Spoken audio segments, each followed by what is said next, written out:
All right, round 6, everybody. We are in for a doozy. This is sick. All right, so we got B1tter streaming. So thank you once again, B1tter, for going ahead and streaming your matches, I should say, for this tournament. Going up against Trivo, the one and only, my boy, and my boy, whoo, he brought some spice. Let's just put it that way. We have, wait for it, Poros. That's right, we have Poros. So the question is, will Poros be able to take it versus B1tter here? And this match, these are not undefeateds anymore. We have two people that are X and 1. The loser will not make it to the top cut. The winner will. Win and in, lose, you done. Let's see if Poros are going to make top cut.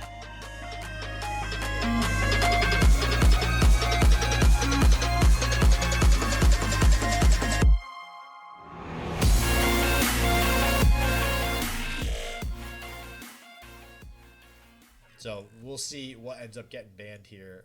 This is, oh boy, this is gonna be good. It looks like we are just about to get going here for the first game. So we'll see who is able to get the better of the other here in advance of the finals. And again, whoever doesn't win is probably not making the top 8. Just throwing it out there. So you do need to win and in this game. And I played all 5 rounds with Poro. That's a okay. That's a drawback. Nobody bans it. It's that bad, huh? And we are getting into game 1 here. Let's go. All right, so it looks like, nope, no Poro to start. We have TF Swain versus Scouts. So we'll see. Now, who do you generally, Boulevard, think has the advantage in this particular matchup? I want to give it to Scouts because, one, Rangers resolve against Twisted Fate. Number 2 is just that the removal out of TF Swain lines up pretty exactly onto what you need to be killing in the Scout deck. Now, I am unfamiliar with this iteration of Scouts into TF Swain, but I know that in the past it has been Scout favored because there were so many larger units that just constantly took 2 cards in order to kill, and it was just so inefficient for the TF Swain deck, and they couldn't fight for the board. We have seen the lists change a little bit, but Trivo is playing a very traditional TF Swain. We've seen the return to the Dreadway Deckhand and the House Spider, and these are the lineups that we generally saw losing to the Scouts. That said, the Scouts have also changed themselves a lot, so I'm pretty unfamiliar, but I always felt like Scouts was not a great matchup for me when I was playing Twisted Fate Swain. Yeah, I mean, in Scouts, we've been talking about it a lot today. We've seen a decent amount of Scouts. I think in general, Scouts is just a strong deck, and it's capability to just completely blow out the game by like turn 5 with a timely relentless pursuit. I think no matter what deck you are playing, there's always that chance that that's going to happen, right? So we'll see. We already see a relentless pursuit in hand. We see a misfortune on curve. We also see another Scout. We also this is a great curve. This hand is spectacular, it looks like, for B1tter. So we'll see if that's going to lead to one of those early blowouts like I just mentioned. That Omen Hawk. The Petty Officer has not been seen in quite some time. He gets back on the scene and immediately throws out a Messenger Hawk that's going to buff up the couple of units on the top of Trivo's deck, which, I mean, that's actually really relevant. Yeah. There are an insane amount of 2/2s in this deck, and turning them into 3/3s, having all of them contest the Misfortune is a big deal, because as you see right now, there's nothing that says kill a Misfortune. Ooh. And the Make It Rain hits the Grizzled Ranger. Not going to get a whole lot of value, though, as it doesn't kill anything, really. Yeah, I feel like that was probably the worst way the Make It Rain could have gone. Yeah. Yeah. Which, I mean, it's still not a bad Make It Rain. No, it's not terrible. And you still have a decent attack with this Jagged Butcher and the Loyal Badger Bear. Not sure you want to attack with the Jagged Butcher to offer up that trade. I mean, you don't have a Bannerman in hand, so I guess you're not really too worried about maintaining a wide field here. But very importantly, though, we have MF already at 2 attacks. Now, it is low. MF is at 1, but we do, of course, have this Sharp Sight to go ahead and save it if it does get targeted by something. However, Ravenous Flock is so juicy. This Misfortune just so juicy for a Ravenous Flock right now. It's got to be what you're thinking about. Yeah. And now we even see the Zap Sprayfin that potentially goes and grabs the Flock. And, we are just 1 mana shy of Quinn Relentless Pursuit, which I would have to think would end the game if Trivo didn't get a copy of Ravenous Flock off that Sprayfin, if it was a Death's Hand and we needed just 1 more mana. But, Bitters just doesn't have the mana, and there's no way to level the Misfortune on the open. You do still need that one additional attack, but even if the MF doesn't level here, if the MF does get dealt with, and you do have to sort of pre-commit some mana into killing this, Quinn could level on the following turn with a Relentless Pursuit. Yeah, and that's the thing. Right now that you have both online, getting rid of one of them doesn't solve the problem. And, you know, a lot of people, you don't see Quinn level too often just because she's, you know, higher cost. She gets dropped a little bit later. Quinn is very good leveled. I mean, I feel like people forget that she has a pretty damn good effect as a leveled up Quinn. Basically getting 2/2/1 challengers every single turn. But we'll see if that's going to be the case here. And even like, so Make It Rain, not guaranteed to kill what you needed to kill here. Ravenous Flock feels bad because you're killing the Misfortune and not the Quinn, but what is Trivo waiting for? Yeah.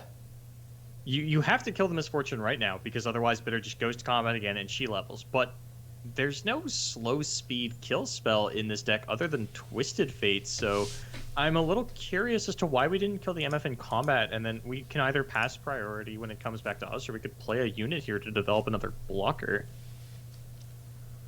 Yeah, that does seem a little bit odd. Yeah, man.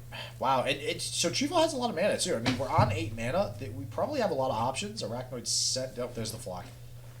All right. So yeah, I got to agree with you. Then I'm a little surprised we didn't like use that in response to the initial attack.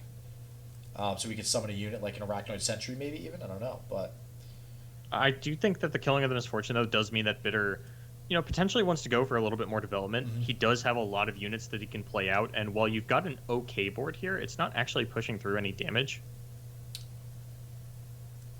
Yeah, and oh wow, okay, and a Petty Officer. Ooh, and that keg is always so intimidating. It really is. It's not even like, it's just a keg. It's just chilling, but man, what that keg represents. It's not chilling. Ooh. It's got dangerous eyes. Yeah, dangerous eyes. And okay, well, there's the Make It Rain. So again, though, even with these kegs, it just feels like we're not really getting any use out of these kegs, right? Like the additional damage doesn't necessarily do anything except, I guess, put an additional damage onto this Quinn, but that's not much.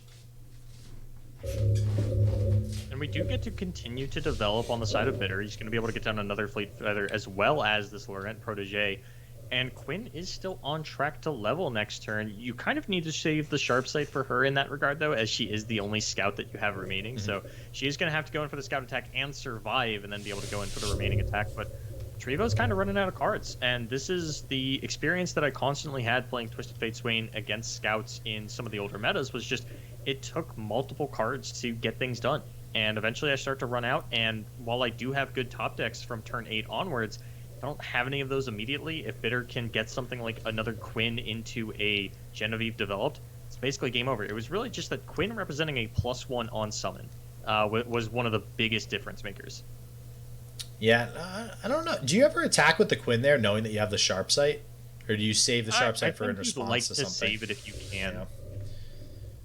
So yeah, Bitter getting Trivo real low, and I'm just realizing something. Geez, we have the Poro deck on the side of Trivo.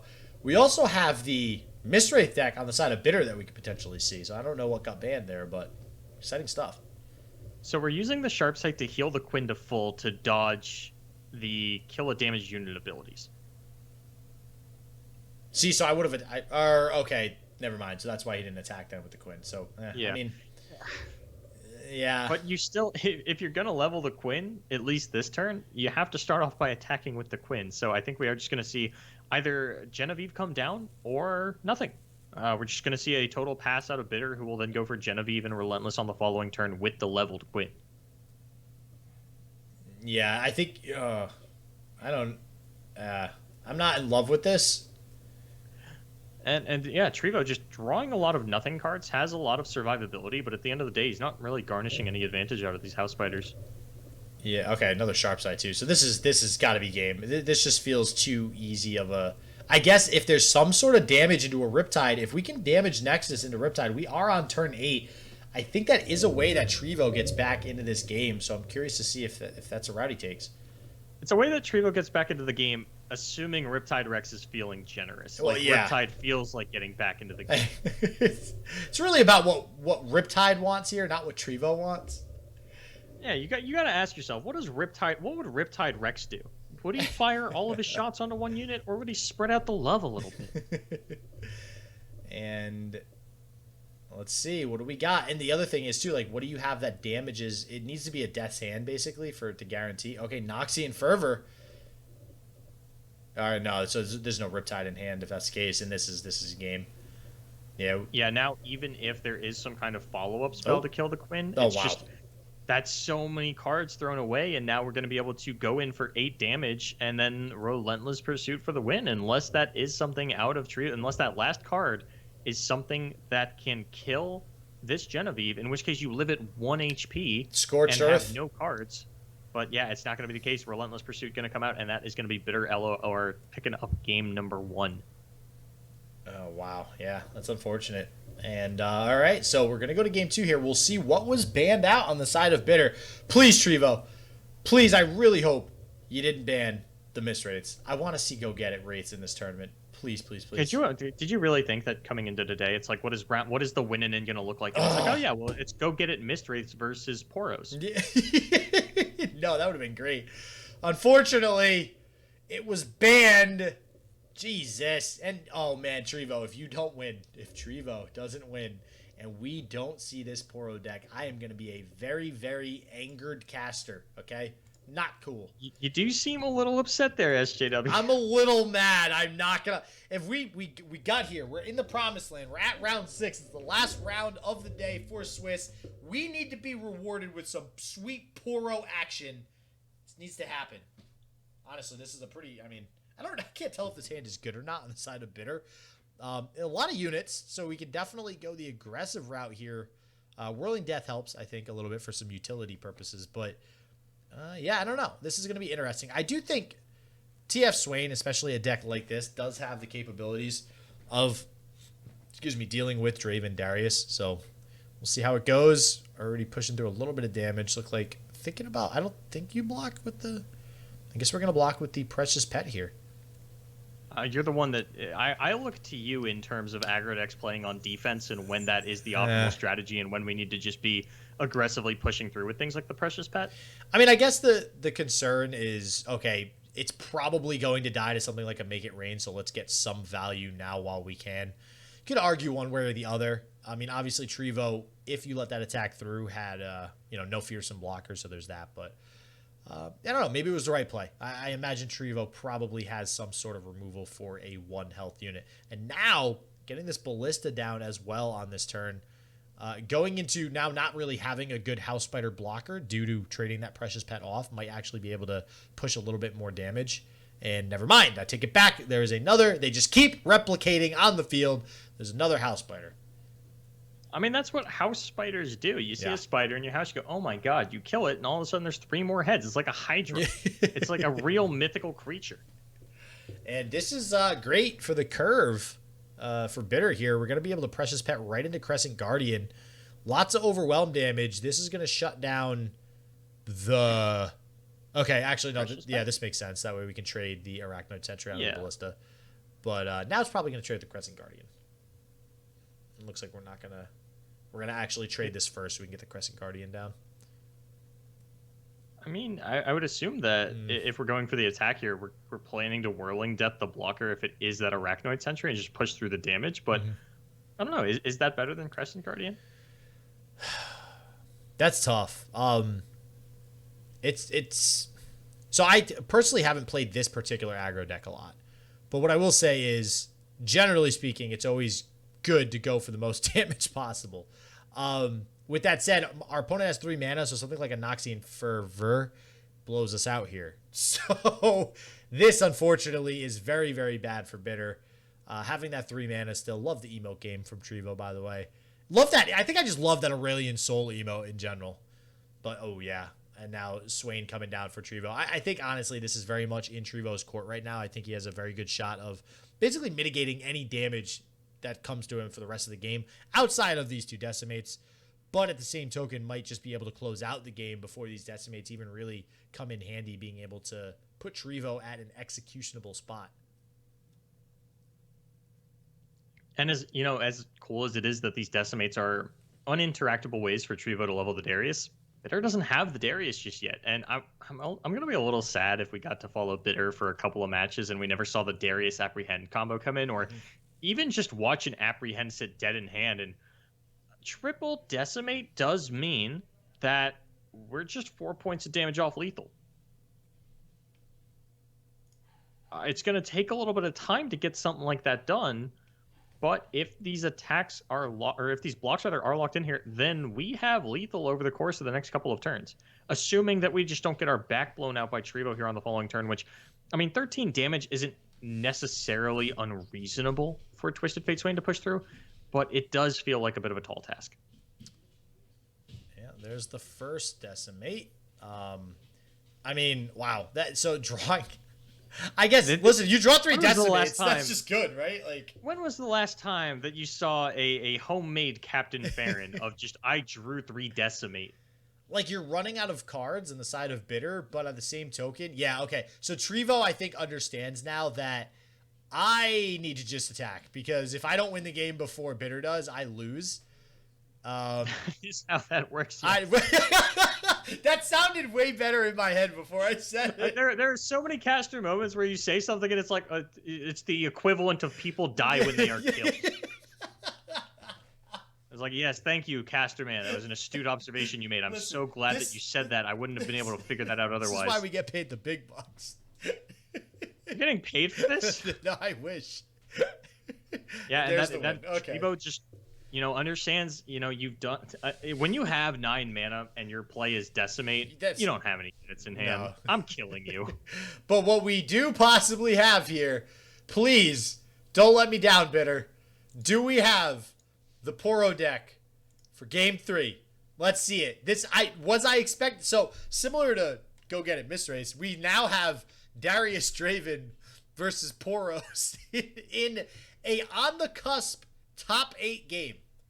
Please. Yeah, it wouldn't be the OLS if we didn't have some kind of... Please, this be Poros, please.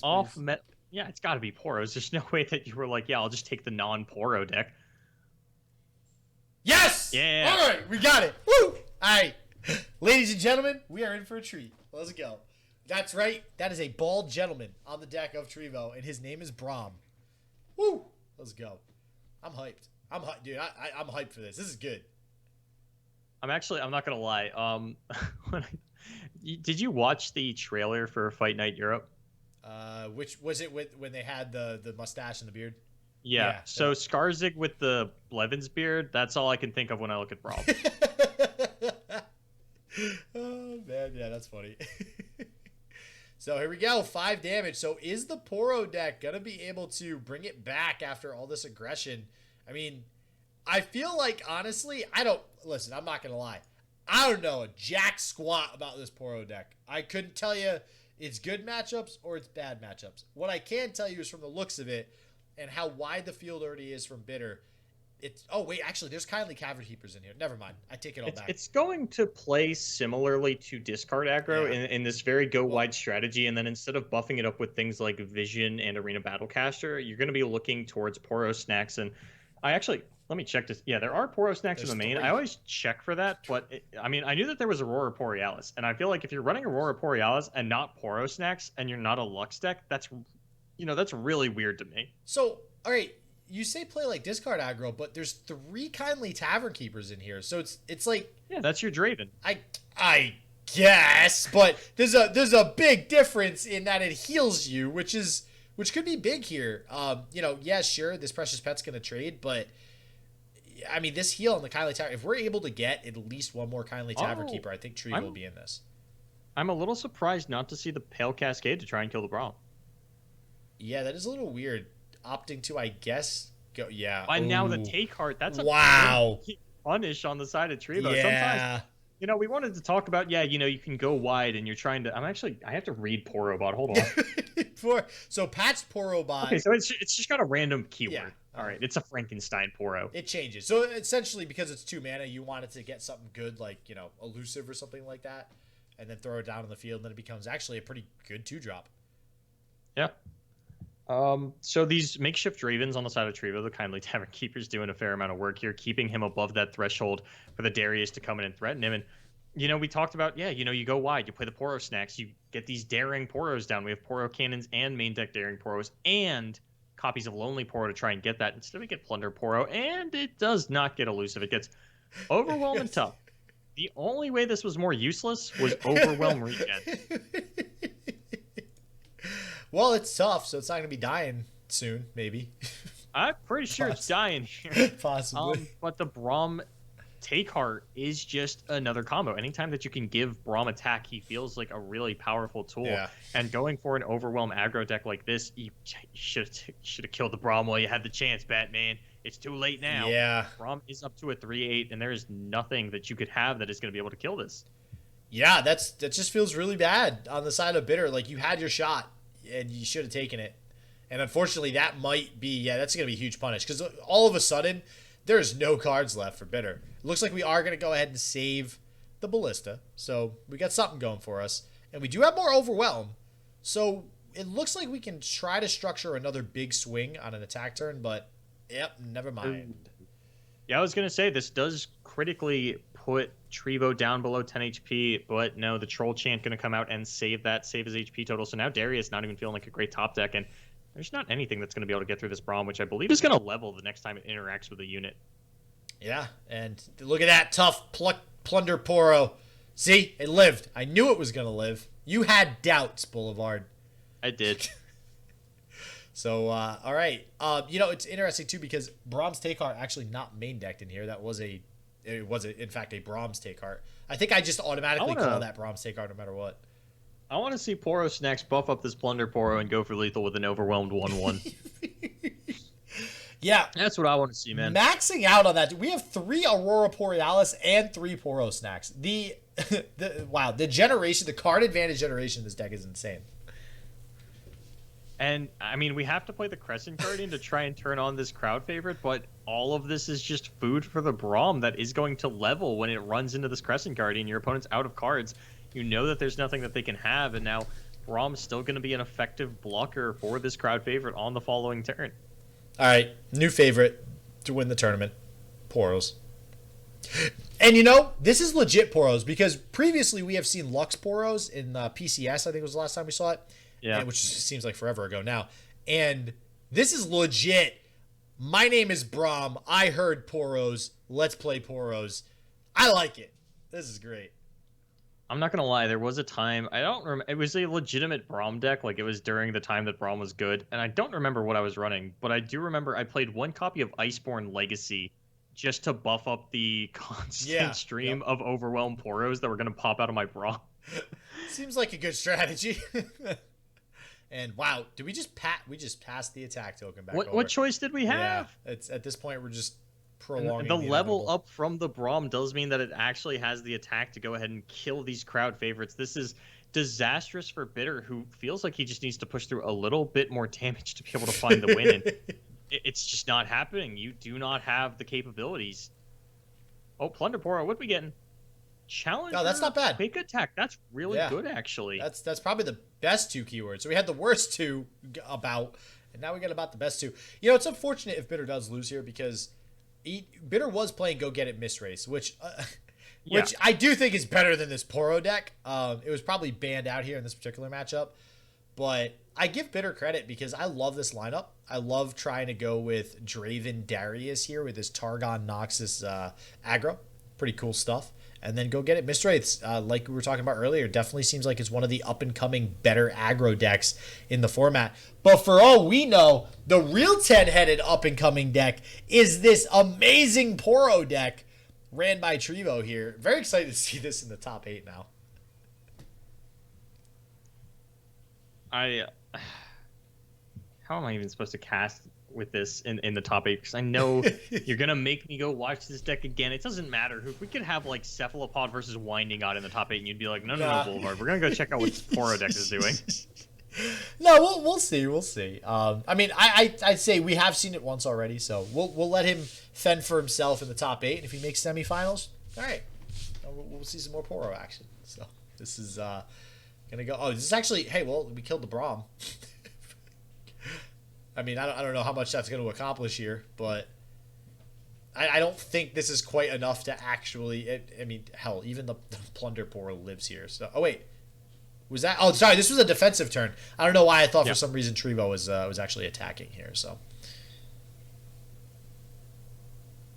no, but I mean, B1tter is on the back foot. We have a potential lethal line. Oh, Poro Cannon to discard the Daring Poro to play 2 Daring Poros, and B1tter's seen enough. He is just gonna surrender. Yep, I would too, B1tter. I would too. I feel your pain there.